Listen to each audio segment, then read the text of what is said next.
welcome to I Love This Thing So Frigging Much, a podcast about passion. My name is Sophie Katz, and today I am joined by Sara, a writer, bookworm, traveler, and French speaker. Welcome to the show, Sara.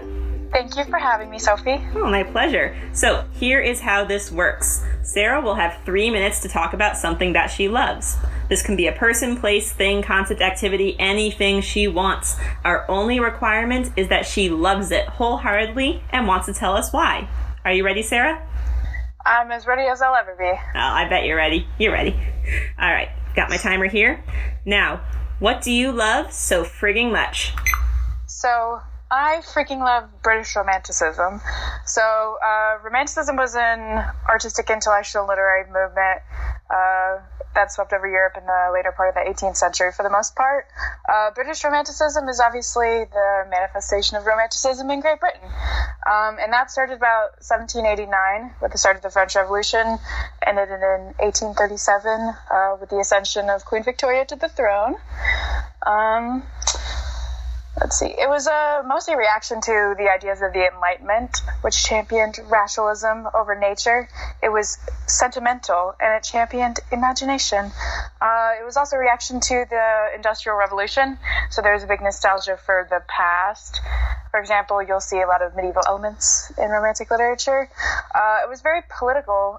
Romantics were associated with radicalism for the most part, so they were very influenced by the French Revolution.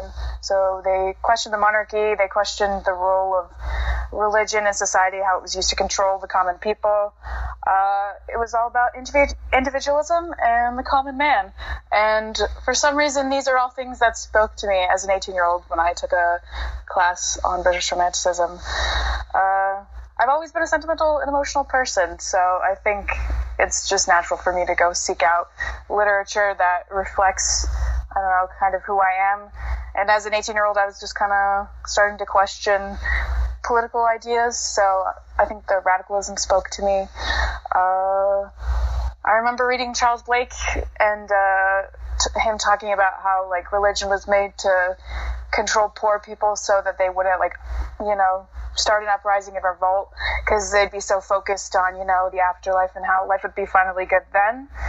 I'm also very fond of nature, so I really love the idea that humans and nature are kind of linked together. As far as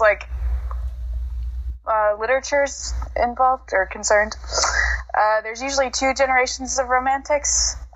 So the first generation has Blake, Jane Austen, Wordsworth, who I have a poem of his tattooed on my foot, just the opening line of it.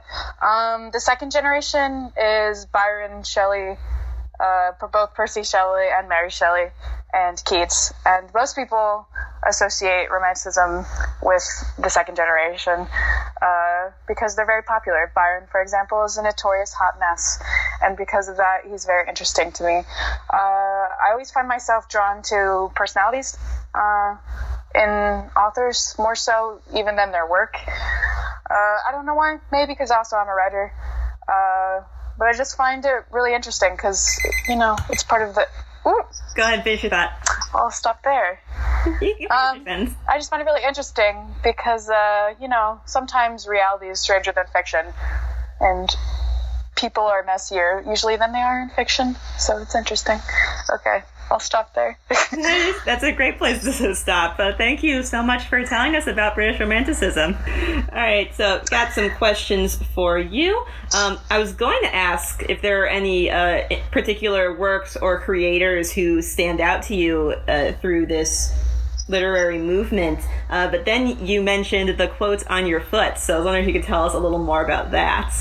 Yeah, so when I was about 21, I got a tattoo on my right foot from Wordsworth, and it's from the poem I Wandered Lonely as a Cloud, or Daffodils. It doesn't have a concrete name, but I got it in his handwriting. And it was a poem I saw all the way back in high school when I first studied it, and I liked it at the time, but I didn't think much about it. And then I don't know, after I took this British Romanticism class and after I studied abroad in England and went to the Lake District to visit where Wordsworth was from, I don't know, it like his poetry became more personal, and there's something that just resonates with me in the poem "I Wander Lonely as a Cloud," because it's about reflection, and it's about I don't know, solitary being. Ooh, that's not eloquent. It's just about being by yourself and having these experiences. Wow, that was a very eloquent way of explaining it. It sounds like a particularly relevant topic to the moment, since a lot of people are dealing with solitude. Yeah, it's true. I'm a person that doesn't like to be alone. Typically, I like to talk to people. I'm pretty social, but there are times where I feel like I do need time to reflect, and I always do it best in nature. I'm just like walking along, looking at the world around me, and just kind of considering my place in the universe. And so that's why the poem personally resonates with me. And I think, well, it's kind of hard to be alone. There's some good that comes out of it. There's some reflection that can come out of it, Can you tell me, is there any way, you mentioned that you are a writer as well, is there any way that these British Romanticism works have influenced your writing that you can tell? Good question. I think the way they've influenced my writing the most is just the presence of nature or my surroundings. The way I fit into the world is definitely a key element that I took from British Romanticism. Also, I would say that nostalgia that kind of permeates through, like, say, Wordsworth's work when he looks back at his childhood and his youth and how things have changed. I definitely am a nostalgic person, and I definitely hold on to memories and look back at them and stuff like that, so that's definitely present in my work.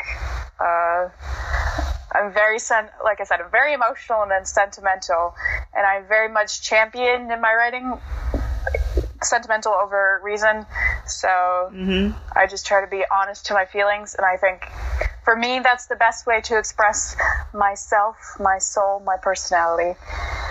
So that's lovely.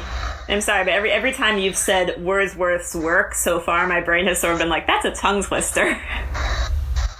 Kind of. I'm surprised I haven't tripped over it yet. So, is there anything that you don't like about British Romanticism? And if so, how do you handle that? Ooh, good question. I'm not sure there's anything I don't really like. Which is a valid answer to this question. Yeah, I'd have to say sometimes when we're going to talk about how much I like looking at the individual artists themselves. For someone like Byron or Percy Shelley, who were extremely problematic people, like very interesting, very complex, but also very problematic, but also very much a product of their era, like that's sometimes a struggle for me, because it's like, I know if this person existed in the modern era, I would hate them, probably, and kind of me as a feminist kind of bucks against their ideas of they're just kind of their own unique brand of misogyny, which is different than the other type of misogyny that was prevalent in society, because they're very much into, like, free love and women are just as independent as men and stuff like that, which, like, came across good on the surface, but also, like, in practice it wasn't possible because birth control didn't exist. So you could just be like, free love, like Percy Shelley and Mary Shelley were very much just like, we're free love, we're free thinkers, we like to encourage each other. But then pregnancies would happen, and then like the woman would be stuck with a child, and then like all the complications from motherhood, and so therefore the woman couldn't be the muse anymore, couldn't act in the same way that they always did. So like then the men would get bored, and then their attentions would wander, and like that's natural to them, free love. But you know what I mean? Because in theory it sounds nice and it sounds like it's very empowering. But in practice, because of, the way society was at the time, it was kind of fake. So I don't like that. And I definitely, I think they're always a little more complicated than they would be on the surface. Yeah. So it's weird because I dislike that, but I like the intellectual part of examining that. Like, like examining, like, here's the philosophy and, like, just unraveling it. I have fun with that.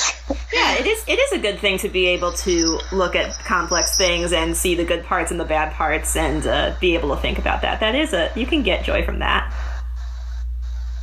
Yeah, and I mean, it's the same thing with writers like Ernest Hemingway. Just like people who I find vastly problematic, but also am super interested in, and will consume most things about them. But generally, I guess the treatment of women is the thing I have a problem with. Mostly British Romanticism, but so we'll go with that. Yeah. Sara, thank you so much for telling us about something you love today. Thanks for having me. Thanks for listening. Of course. And thank you, our listeners, for tuning in today. If you would like to learn more about British Romanticism or our guest, Sara, you can find her social media information in the episode description. And don't forget to use the hashtag #LoveThisThingCast to tell us about the things you love. I Love This Thing So Frigging Much is a production of Through the Window Media. This episode was directed by Sophie A. Katz and edited by Melissa Block. You can find us at Through the Window on Twitter, Facebook, Instagram, or Tumblr. That is THROU the Window at all those social media sites. Be good to yourself, be kind to each other, and you'll hear from us again soon.